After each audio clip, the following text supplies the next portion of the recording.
Here with reaction, we have with us Texas Senator Ted Cruz. Senator, good to see you. How are you? Well, apparently we're going to Mike Johnson first.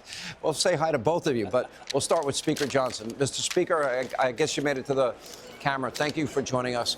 All right, you were sitting there. You had a great view that most Americans didn't have, and you got to see up close and personal that side of the room when the president challenged them and said, you know, stand with us if you believe that the American government should protect American citizens first and not illegal aliens. Why didn't they stand? It was a stunning moment, Sean. I think they're going to regret that video because we will be using it in the midterm elections. It showed what they're all about. They have been obstructing the Trump agenda. They've been obstructing the America First agenda, and Republicans have been delivering in spite of that. So it was a great night for us, Sean. The country is strong, and it's getting stronger because of strong leadership.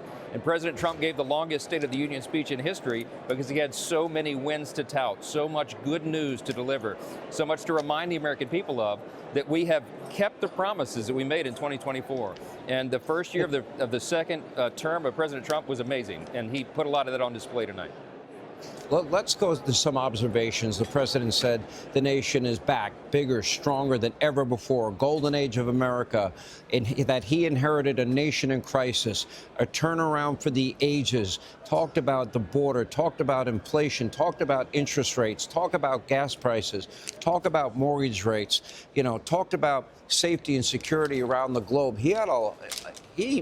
This was not your typical laundry list that you often get at a State of the Union. This was, deep, impactful, profound success stories, and he took the time to tell all of them in a very different manner. I thought it was very unique tonight.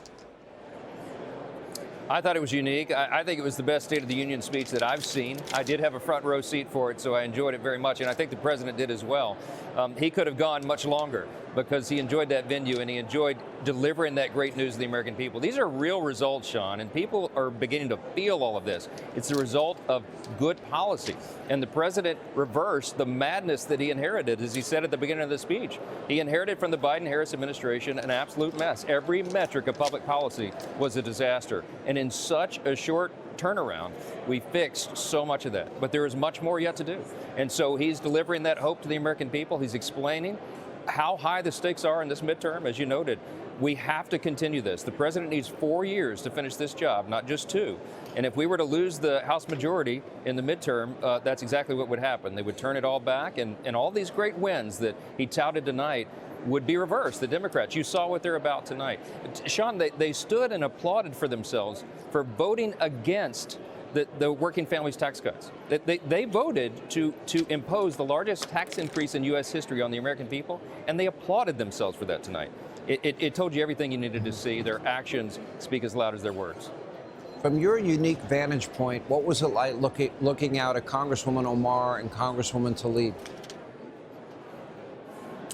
It was shameful, really. And I came this close to stopping them. We could have probably ejected them from the floor. But, I thought let their actions speak for themselves. The president handled it so well, of course.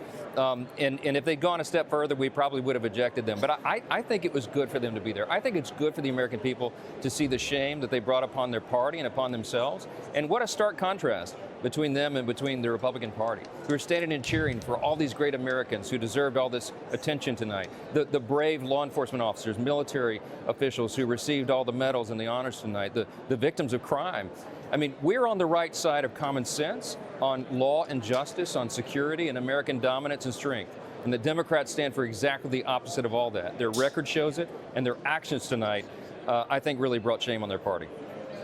All right, Speaker Mike Johnson, we appreciate you being with us.